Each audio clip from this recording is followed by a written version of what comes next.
Complex PTSD isn't in the DSM, but that doesn't mean it's not real. And it doesn't mean it's not impacting your marriage, your parenting, and your health without you even knowing it. Today, I'm talking with Kayla Licari, a former physician assistant who walked away from a six-figure career to find out why her body kept saying no.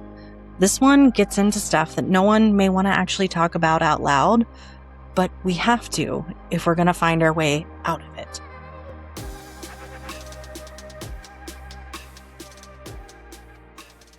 Hey everyone, welcome back to another episode of Motivation and That. My name is Natalie. I am your host, and today I am really excited to bring on a fellow millennial career crisis woman in the mix who's going to talk about her journey, share a lot of great information with us on things from complex PTSD to relationship and marriage. And she's a former physician assistant on top of that. So Kayla Licari, thank you so much for coming on. I'm just going to give two lines about you, and I'll let you introduce yourself to everyone else as we go. But Kayla, after 15 years of making six figures as a physician assistant, left her career 2 years ago. She says that it saved her life, her marriage, and her relationship with her 3 kids. And she and her husband are redefining what success means for their family. But tell us a little bit more about what makes Kayla Kayla, and what has defined you during this kind of 2-year journey shift you've been on. Thanks, Natalie. Yeah, former physician assistant. So I am just in the thick of, I think life used to look really good from the outside looking in. Marriage, 3 healthy kids, nice home, plenty of money to afford things that we needed. And now it's very messy, and I'm very much in the still figuring it out phase. But when you have something big like a career, essentially, whether it's taken away from you or you decide to step back from it, I have really had to redefine my self-worth.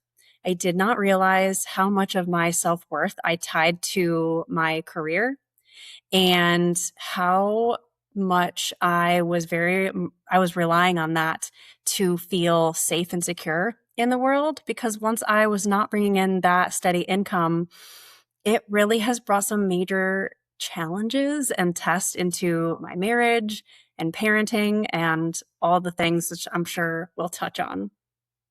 Most certainly. And I appreciate that component of it. We think, I don't want to say I'll say I thought when I left, and I was like, there's enough money in the bank for right now. We're good. And at the 3-month mark, I started to kind of get real anxious. And then my husband felt really anxious. And then he's like, what are we doing? Do you have a plan? What's the conversation? And it's a hard topic to talk about ahead of time, right? It brings a lot of anxiety for folks. So I'm really glad we'll touch on it today. And I'm thrilled to have you here to really dive into complex PTSD.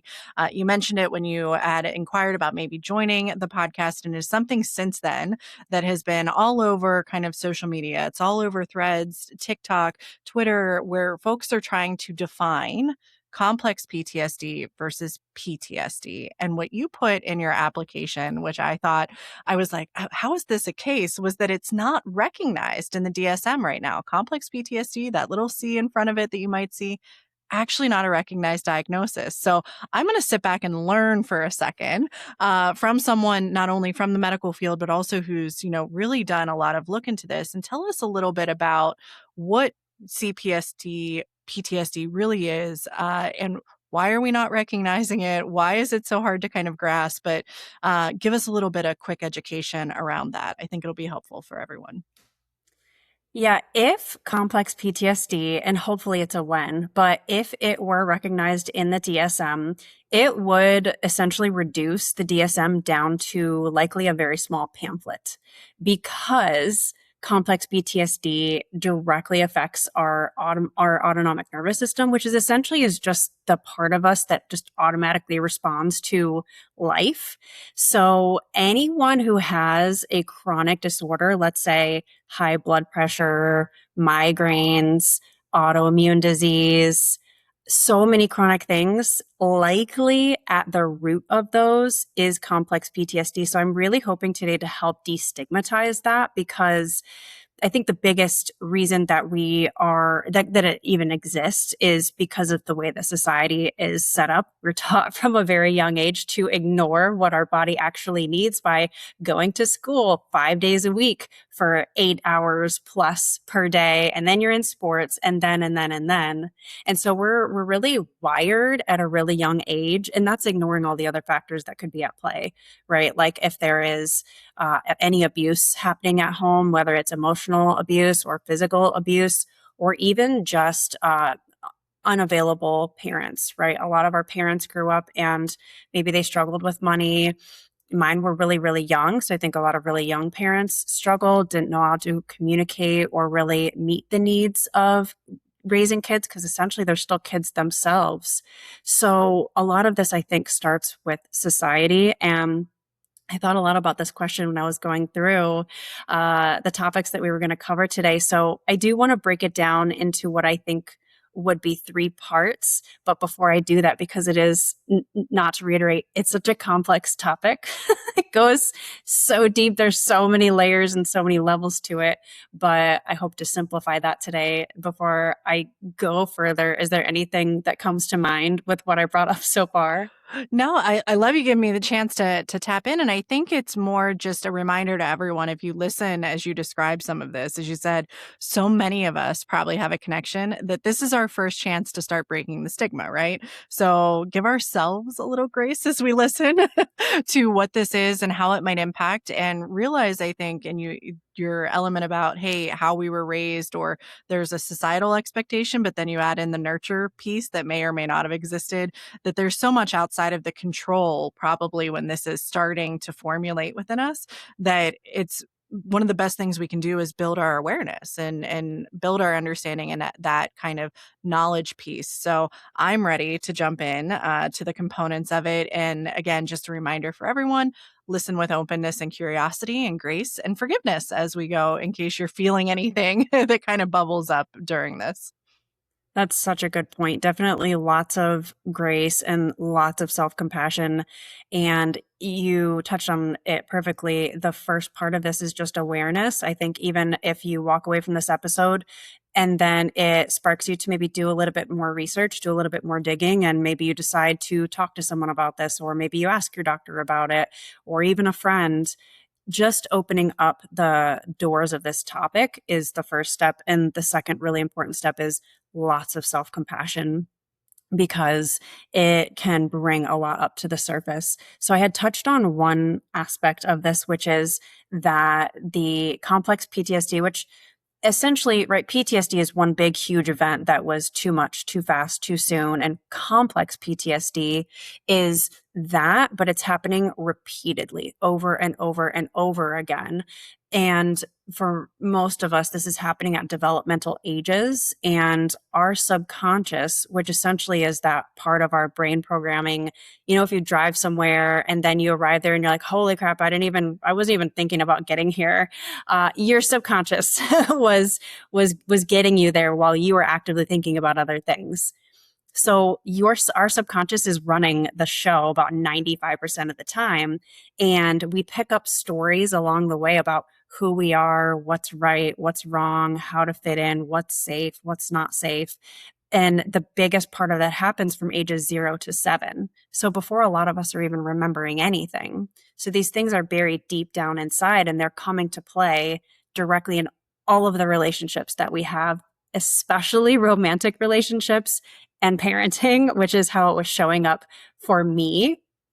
So common symptoms and ways complex PTSD is showing up can be just anxiety. So for me, there was a lot of social anxiety, self-abandonment. I would prioritize my family's needs and work above anything that I needed, lots of people pleasing, a really strong inner critic. So always feeling like I wasn't doing enough and feeling the need to do more, feeling guilt if I rested, and dissociating. So throughout the day would notice I wasn't really in my body, noticing, okay, right now, if we're to take a second, do you notice any physical tension in your body? Are you holding your breath?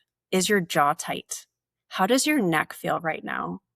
are we taking deep breaths or are we taking shallow breaths? So little moments like that checking in, what I found was my chest was tight all the time. I was always in my head thinking about things. I was not physically relaxed in my body. And that makes it a lot harder for us to connect with the people that we're interacting with and talking to throughout the day. So we could overthink a lot of the things that we're saying or doing, and a lot of repeated patterns. So I was repeating arguments with my husband, was repeating patterns with work, different job situations. And the other thing, like I mentioned, basically that overall, the way complex PTSD forms is it doesn't have to be, one huge trauma. It can just be repeated stressors. You can call them trauma if you want, or you can simply refer to it as stress that for you, especially from a very young age, was too much, too soon, too fast for your body and your nervous system to be able to handle and process. And so it made you believe certain things about yourself, and those stories are showing up in your day to day. All I know is that when you started talking about, like, breath and jaw tension, if people are watching, my shoulders, like, physically started to lower. I took 2 or 3 really deep breaths, and, it's so funny because I feel like every time you see a video that says, "All right, sister, release your jaw." Like, "What are you doing, and how, furrowed is your brow right now?" And it always catches you, and it's one of those you're more often in that heightened state than you are in that kind of just I don't wanna say, like, it's not even relaxed, it's just being receptive to everything around you, and the dissociation piece, oh my gosh, is that just, when Mm. you zone out and you're like, "Oh, what was I cooking dinner? Or what did I just watch on TV? I need to rewind it by 30 minutes." It gives you a lot to think about even in just a short time frame. If we just think back over your day yesterday, how many of those kinda elements, may have arisen. So first off, is there anything else in this bucket, that we need to get into before we really dive to the stigma piece a little bit? No, the only thing I would add is just the biggest reason that I personally had, and I think a lot of us have, chronic symptoms like chronic neck pain and maybe TMJ and joint pain, back pain, headaches, even hormone irregularities, is again, we're not connecting with that part of our system that is, I like to think of it as the C's, all of the C's, the connected, curious, confident part of ourself, right? That feels like we can connect with other people. So chronic symptoms, if you have any chronic symptoms, likely we are spending a lot of time in our head. And so one small little loving piece that you can start with today is setting little reminders throughout the day to do that little check-in with yourself and take those deep breaths and take away any shame or guilt that might come up with, like, oh, I was in my head again, because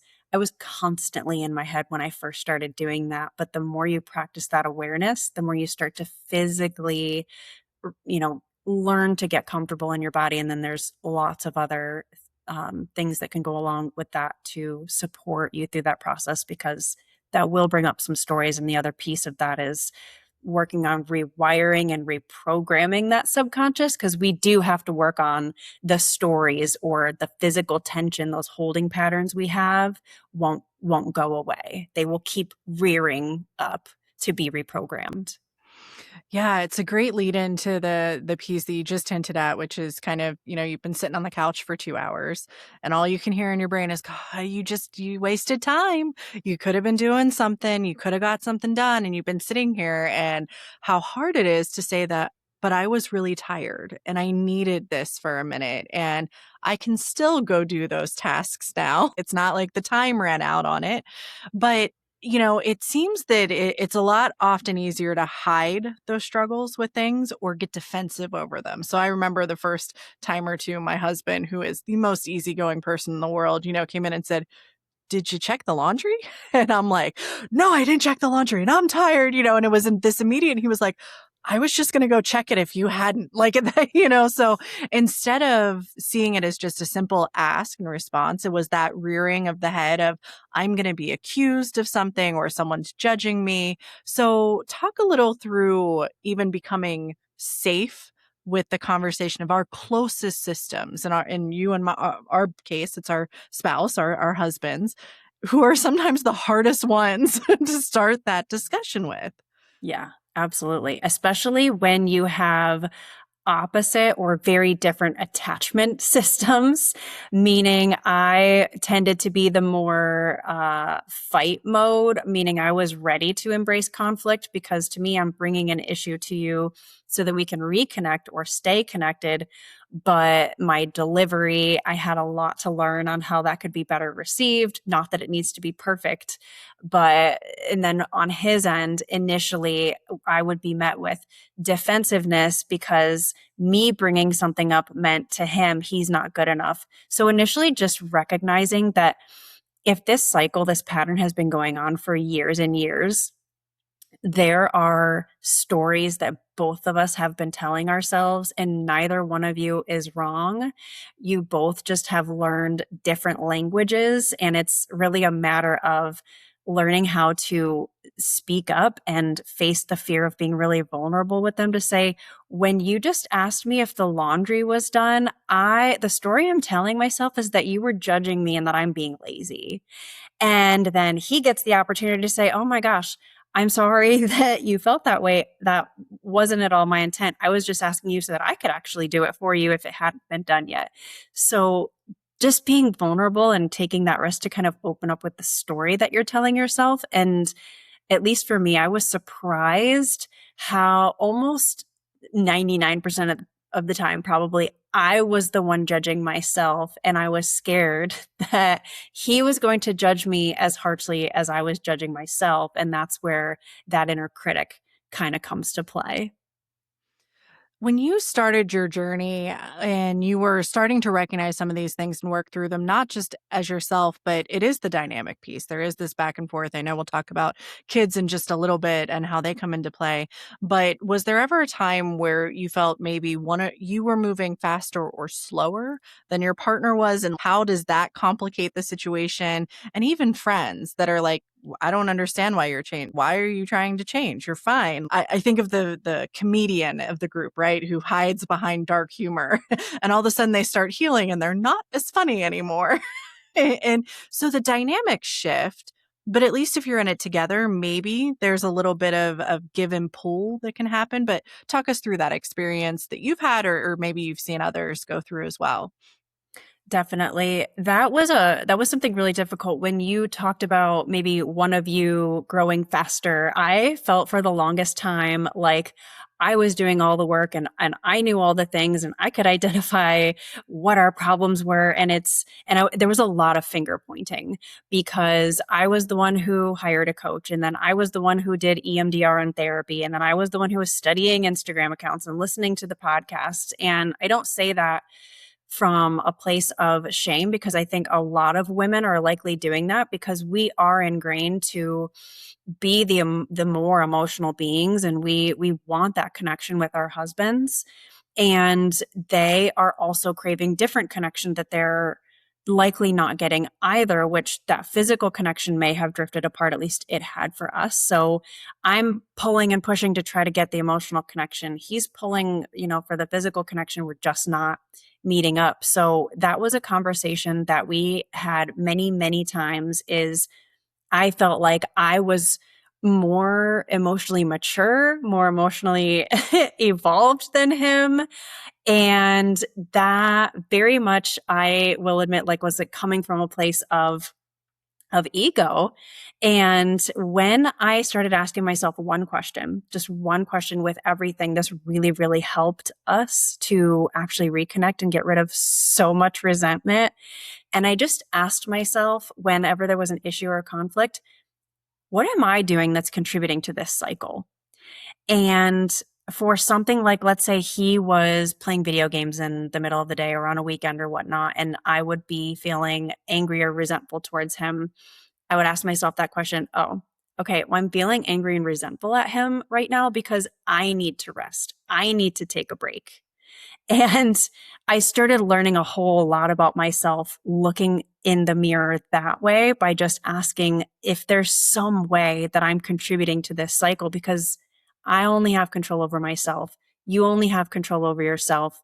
And we were either going to grow together or we were going to grow apart. And that's, I think, the split that a lot of couples and people in all relationships are going to face, is you're going to have some people who are not willing to accept this new version of you and who don't want to grow. They don't want to change. They're very comfortable in the stories that they're telling themselves or the routines that they have.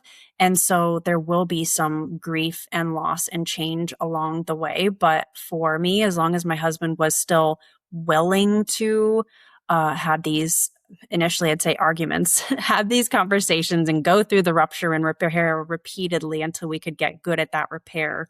That's what ultimately kept us together, is that we just kept going back to it until we learned how to get really, really, really good at repair. Well, and I appreciate the mirror analogy because it can be so tough when I don't want to say a lot of us may have felt like we were defending against being a victim, like almost like you don't want to be the victim, but then you are. And so you want to kind of blame someone else for what's happening. But by using the mirror, it's not, and this is what I hear from you, it's not saying, well, I'm to blame. It's saying, I have an element of control here that I can control and impact. That's all about me. It's like a selfish moment, right? So if we can Yeah. spin that perspective and be like, okay, what can I do for me in this moment that maybe will benefit the whole ecosystem around me right now? And also to just have that decision. Maybe I don't want to rest. Maybe I'm like, no, I'm in a role. I'm just going to acknowledge I'm a little irritated. Maybe I'll make a different decision later. But I want to go back to, you mentioned EMDR as one of the things you did. You mentioned your research and CPTSD is something that I think has a lot of different approaches potentially for it because it can be so different in how it exhibits itself or how it's engaged. In all of that research, in all of that work, what have been some of the things that have risen to the top as, hey, if you don't have healthcare coverage or the time or energy, these are options. Or here's if you want to get a little bit deeper into things. What do those treatment pathways look like? That is a fantastic question. And there are actually so many resources that are available for free or for a low cost. And because I ended up stepping back from my job over the last, I think it's almost 3 years now, I have had to find and utilize those resources. I could not pay $200 for EMDR sessions anymore. So I had done that for maybe a year. But what I learned afterwards, there are so somatics and somatic exercises are one of my favorite free tools. There are some that are on YouTube, some accounts that are really, really well informed, well trained. I would probably be helpful. I can share that with you so you can link it at the bottom of your podcast. There's one that's just absolutely incredible. She teaches you why you're doing what you're doing, and that can help us start to learn how to slow down, feel safe in our body again. So that's my favorite one for getting back into the body. And then one of what's become my absolute favorite tool that I am obsessed with for subconscious reprogramming is to be magnetic.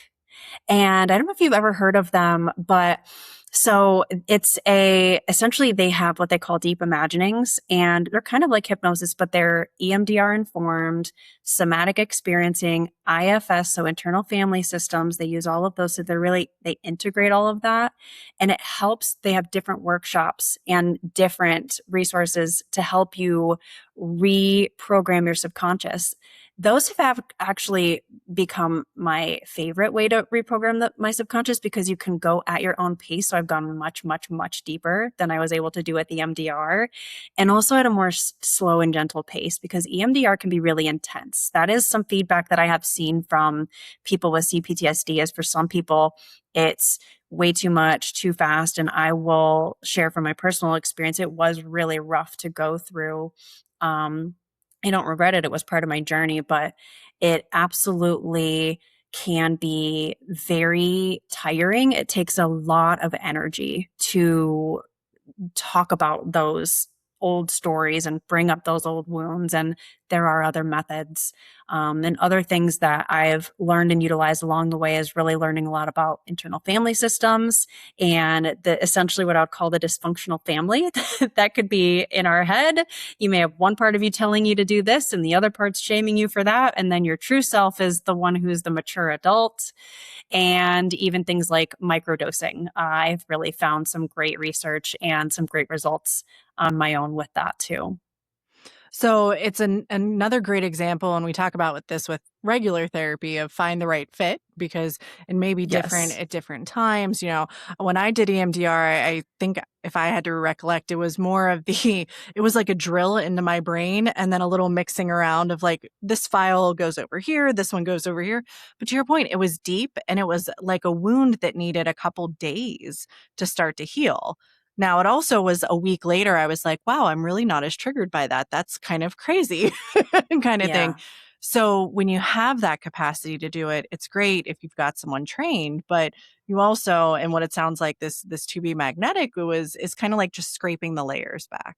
All right, just a slower process. We still get there. We still get the deepness. You can still rearrange, but it's not as visceral as that, hey, we're diving deep and fast and prepare yourself and buckle up. So I love that reinforcement element of, hey, Tuesday, you might need some breath work. Saturday, maybe it's a microdosing conversation, if you're in an environment that you can, and you supplement it with something else depending on that journey. All right, I'm going to get into the question that I don't even have any thoughts on because I have no kids, but I got to know because you mentioned your kiddos. You've talked about when this impacts us initially as we're growing and it's in that childhood time frame.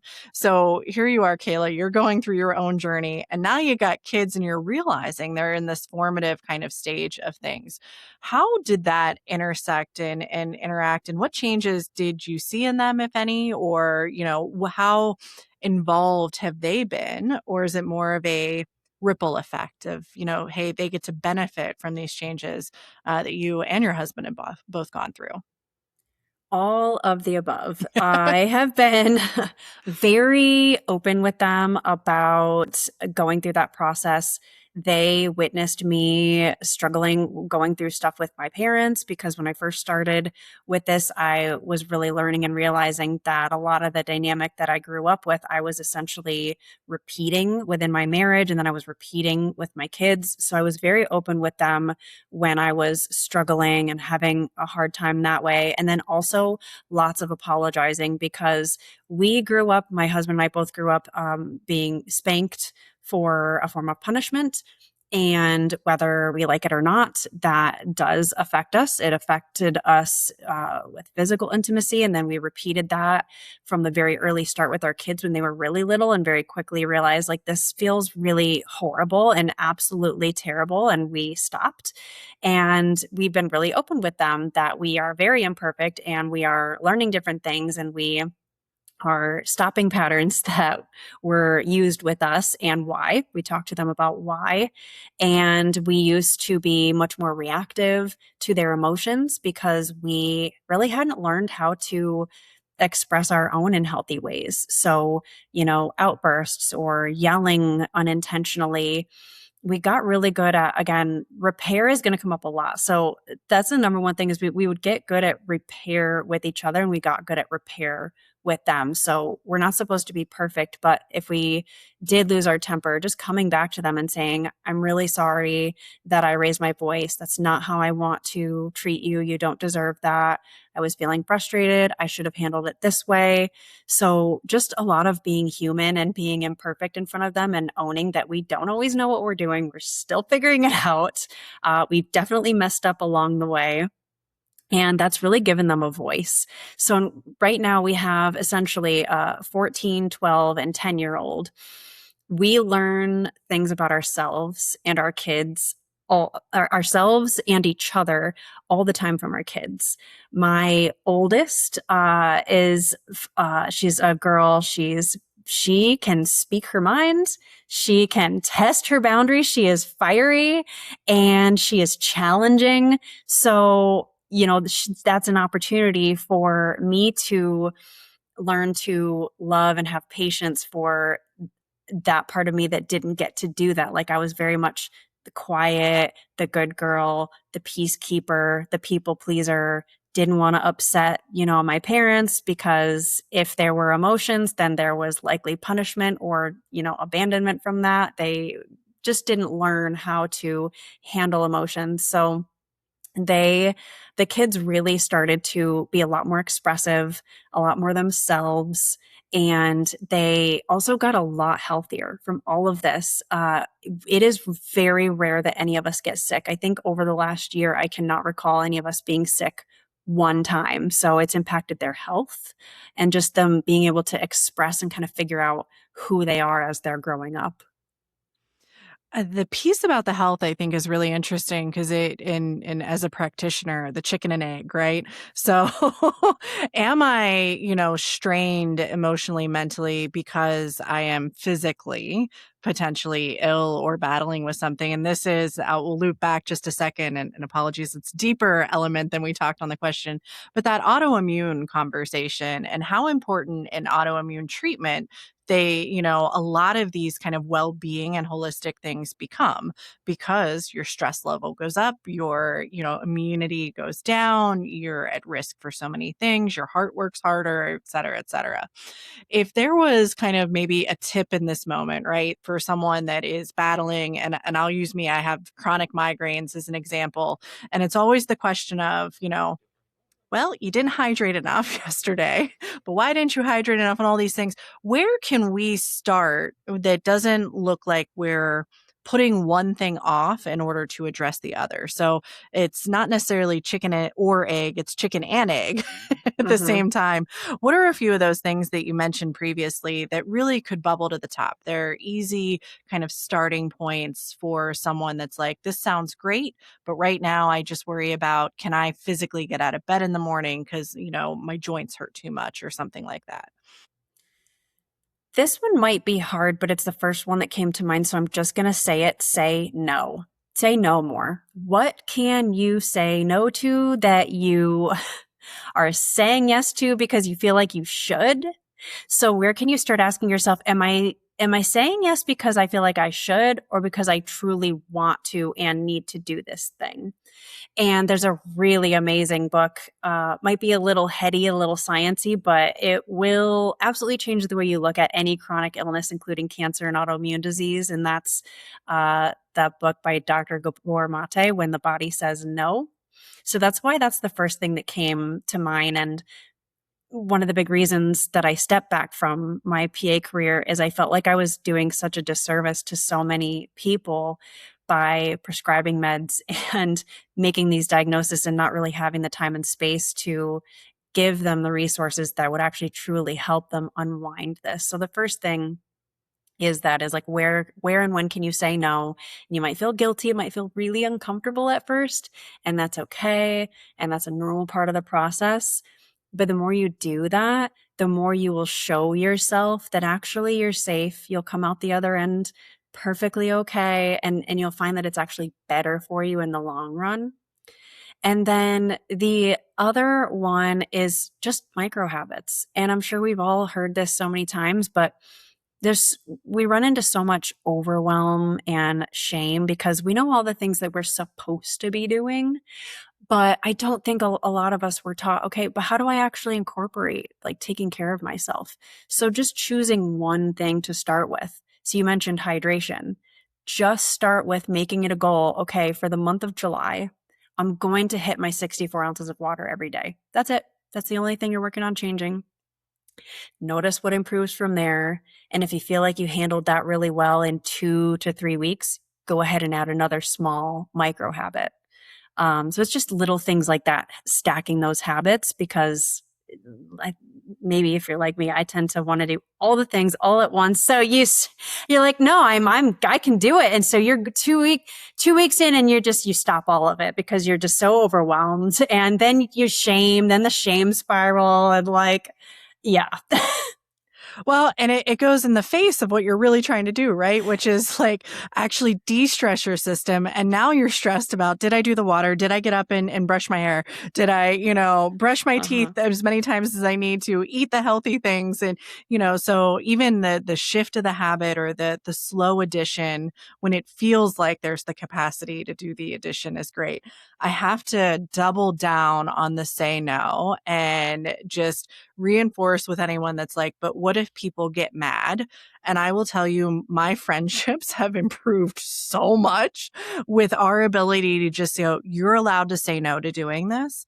And one, because they know if I show up, it's because I really wanted to show up. They're like, she made the effort. She's here. I know she's engaged. I don't have to worry about if she's having a good time. It also gave them the permission to say no, which I think no one realizes they need at first until they go, "Oh, I'm so glad you canceled. I didn't want to do it either." You're just like, Yes. "Oh, so you were just going to let us both be miserable." Okay. And Yes. and it opens up space for other things or to, not even dwell because there's been times where I've wanted to say, I don't want to go do that thing this weekend, but it's Monday, that's Friday. I'm just going to wait till Friday gets closer as long as there's no major consequences. And the number of times that Friday has just ended up canceling on its own and I'm just like, "Oh, the world is looking out for me in this moment." So that desire to over control the yeses, in that same breath. So, a challenge I think we can give everyone that's listening today is going to be like, in the next week, say no to one thing. Littlest things in the world. Like, no, I don't want to watch that TV show, or no, I don't want to, do this thing at this time. And it's empowering. And I find myself actually saying yes more because the things that come forward match where I'm at a lot more. Now that people know she's not going to say no, she's not going to say yes to that anyway. Like it's going to be a no. I'm not even going to ask kind of thing. So I'm actually glad that was the first one you brought up. And Oh, I good. definitely reinforce that. So tell us a little bit about you've been out of the bedside kind of PA world. You've shifted into some it looks like marriage coaching with your husband for parents. What has been that shift like as you're exploring what this next career moment looks like for you? And how inspired have you been by what you've kind of ventured into in your own to make that what you actually focus on going forward? It has been not at all how I have pictured it, wanted it to go, and hoped it would go. Maybe not what everyone's wanting to hear, but that's the truth of it. So when I was for about 6 months after I had stepped back from my last physician assistant job, I was just focusing on coaching and I was doing it with a partner. It wasn't my husband because I really was admitting like I didn't have the capacity to like serve full time, go seek out clients. So I was doing that with someone else. But when that also was stripped away from me for other circumstances, I really had to just step back and prioritize my own health and my own relationships with, my husband and my kids. And we ended up selling our house and we have been renting for the last year. We just bought our new home, which we're moving into literally in less than a week. So, what has ended up happening is I've had to let go of having a career temporarily to really find success and I would say purpose in just being who I am, which as a former high achiever, valedictorian honors program, was really uncomfortable. So I'm really excited to get into that next phase, which is launching the podcast with my husband and then putting out some offers for couples, especially parents, because nothing drives you to do this hard work because the work is not easy. It's not easy by any means. But nothing drives you more than these innocent little humans in your face. So yeah, it's just looked like being unpredictable and having to prioritize what essentially life is shoving in my face that is a priority instead of what I think is a priority. But I think it's better to go that route because to be in any space where you're ready to serve, right? To be in a space to hold for other people, it really does require you, if you're going to do a good job, I think, to really know how to listen to your own needs, take care of your own needs, communicate those, and have the support of a partner or a really close friend or confidant. Because it would put you right back into the same cycle, I think, if you just forced a career or a big change when that's not where you're quite ready to be yet. Yeah, and back to when we were kind of talking about the insecurities with finances and things, it does take a risk. I mean, it is something that you will never really feel ready for, especially if there are people that rely on you. I think it's easier when it's just you and you're like, I'll just move in with mom if I have to. But, when it's that ecosystem around you. And it's funny. And I think you've had it with your husband. My husband looks at me now and he's like, do I want to start a business? And I'm like, I don't know. Do you like, have you watched me the whole last year? Like, what? But it's funny. They see something in that journey that really is almost a spark of excitement. And like, I get how this is bringing the true you to the surface. And it's not you with the veil of the corporate world on you, or you with someone else's priorities and performance goals. It's you living your truth in that essence, which still in my case ties me to healthcare, but it's a different version of things. And it's same kind of thing it looks like with you. So Yeah. you mentioned the podcast. I'm really excited. I was going to say, Kayla, I hope you have a podcast coming. You're so good at this. Thank you. That's so kind of you. What are some of the things, not to get ahead, but what are some of the stories? What are some of the engagements that bring that curiosity that you hope to share and that people can do in their own lives? So, we listen to hear other people's stories and garner understanding, but we can always do this ourselves when we, walk away and we take the headphones off and we can do our own little like mini life podcast with people around us. Yeah. So, what do you hope that folks take away from this discussion and put into practice over the next like week or two beyond the say no to something, but just in general about sharing those stories that come with curiosity and without fear? I think the first thing is just taking away shame from, let's say you have a chronic illness, whether it's autoimmune or you have migraines, or some of the things that we've talked about today you're resonating with, and it feels maybe really overwhelming or really heavy. Just acknowledging that if there's even one person you can open up to about, I listened to this episode today and I have these migraines and I'm going to look into this. I think this could be going on with me. Just sharing with one person, getting out of our head and opening up and proving to ourselves that it is safe to be vulnerable. It has such a ripple effect. And that's something my husband has enjoyed seeing me light up, talk about relationships and nerd out on nervous system and all of the things. You will be so surprised at the people's lives that you can improve and change and connect deeper with by just sharing the story in your head of, a lot of times I feel like I'm lazy because I've been saying I'm going to do this thing, that I'm going to lose weight, and I'm still haven't lost weight and I still haven't stuck to this thing. Just getting that off your shoulders and putting it down, and then that gives them the opportunity, like you had mentioned earlier, for them to do the same. And when two people start to do that back and forth, share in vulnerability and share their imperfection, then they can start sharing their wins. And then your inner light starts to just grow and you amplify that with each other. And the negativity starts to get quieter and quieter. And what my husband and I both found is we both started to think and feel more positive more often. And we didn't even realize that we were feeling negative so much of the time. So just really want to take away the shame and encourage anyone to just start by sharing one little story that you've maybe been telling yourself, and give yourself the chance to prove and show that the story is just a story and it's not true. It doesn't actually mean that thing about you.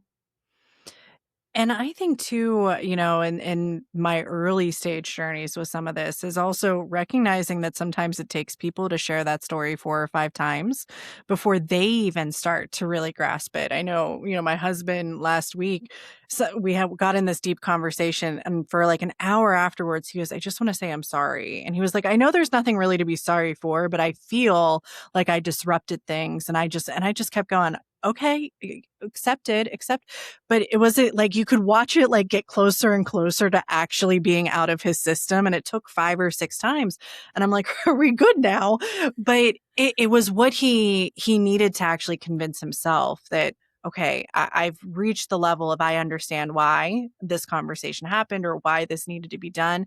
And, I think of your weight loss one, and how many times do we hear from a friend like, I still can't do it and I still can't get there. But eventually the trigger does set, right? It's almost like once you're validated that, okay, this is down to me now. I'm the one that seems to really care about this, then okay, now I can make that change. So that's a beautiful reminder, and to listen for listening's sake and not response and advice necessarily, because sometimes you just got to get it off your chest. I was just going to Yep. say that can be hugely healing, is Yeah. just letting someone get that off their chest and just holding space for them. Most of the time is all that's even needed. Yeah. And so it takes us into a beautiful spot for kind of the wrap up period. We're going to find out how to get a hold of you, Kayla, but I wanted to tap into it. It blends kind of all of this together, right? Which is, your kids are watching you as you go through this.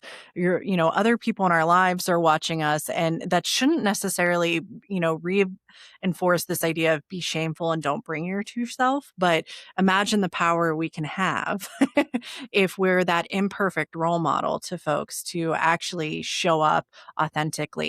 And I just was curious kind of your thoughts on that, to myth bust a little bit that you don't have to be perfect in this journey. You've kind of hinted at it a good bit along the way, but I'm guessing you're not even done, right? As you go into these next phase, you move into the house next week. There's going to be new things that light up, and that's okay, right? Absolutely. And that is one of the things that you will need to repeat to yourself over and over and over. And it is a lesson that you will continue to learn and teach yourself over and over. And that's perfectly okay, because I think that is the number one story that we learned is I'm not enough, or even I'm too much. And we are trying to be perfect to prove externally that we're enough, but we were always enough. We've just been hiding these parts of ourselves. And the more imperfect and messy I show up, the more the people in my closest circle have opened up, and I have lost some along the way. So it's not always perfect. I have lost some people along the way. But that has brought more energy to connect on deeper levels with the people that are still here and are still embracing my messy growth. And yeah, I mean, the reward and the joy and the freedom comes in embracing our cringe and our messiness and our imperfectness. And that's definitely what I'm going to have to dive into in this next phase. And I will fully admit I'm terrified of it, but I am going to do it anyway. So if you follow me, it's just Kayla.Licari. You will see me grow in that phase as well. Well, and I'll warn you, podcasting has been the most humbling thing that's ever happened to me. Like the first time the mic didn't work the right way, or like audio didn't buffer over and things. And I mean, I remember back to, I think it was episode 10, and I realized my guest mic wasn't on the whole time and you could barely hear him. And I was just like, no one's ever going to listen again. And then I realized it's one episode. You get to start over again at the next one. So it is it's the beauty, I think, of going ahead and taking that risk and taking that leap and forgiving yourself every step of the way, because as you've said, as we've both hinted at, like that self-critical element is the one that reinforces all of those, repetitive traumas, because we're the ones that have the library of them, right? We're the only Yeah. ones that know what all of those are over and over and over again. So we also get to be the ones that disrupt them. Kayla, any last kind of final thoughts you'd love to share with people, recommendations on any additional resources that have come to mind, or just any closing moments for listeners today, as they've probably got a lot to walk away from, but also a lot of hope injected in this discussion? The only other random thought that popped into my head is binaural beats, bilateral beats. And what I mean by that is put on some headphones, look on Spotify or Apple, whatever, look up bilateral or binaural beats, and then just write whatever comes to your head. Just write, especially if you're triggered, especially if you're overwhelmed. Put those on and just write, and you will help both sides of your brain talk to each other. So by the time you look back and read what you wrote, you're going to actually be able to make sense of what you are feeling and what you've been thinking and pick out some stories and some patterns from there. So lots of self-discovery with that free resources by bilateral beats and just writing whatever's coming up. I love it. I have one of those, I think, on my phone, like one of those playlists from Apple Music that took regular songs and actually shifted them into the bilateral kind of sound shift. So it may not be lo-fi music or just the beats, but there's so many other options you can Mhm. look into to find the right one that matches for you. So, Kayla, thank you so much for joining today. This has been so incredibly, I think, eye-opening and a safe place to have these authentic discussion points to say, you're not weird, you're not broken, you're not any of those elements. Or You like, are, be weird. Be yeah, weird's okay. the more weird we all are, the more normal we probably will all feel in the end. Exactly. And, wishing the best on everything going forward. Can't wait to listen to your podcast myself because your voice is so calming and comforting. And I know that we will have some folks listening here that are going to migrate on over. So when that comes out, when it releases, whether it's before or after this episode, make sure to keep an eye out for it. We'll promote it out from this end. And just appreciate, again, you being here, you reaching out, engaging in this, and hopefully some folks will be reaching out to you for additional kind of feedback information and to watch your journey as inspiration overall. Thank you so much, Natalie. Thank you so much for just giving me the opportunity to serve and just help share my knowledge, a big fat knowledge dump. I really appreciate you giving me the space. Of course. And thank you, everyone, for listening today. We hope you join again soon for another episode of Motivation and That, where we take hot mess to high potential.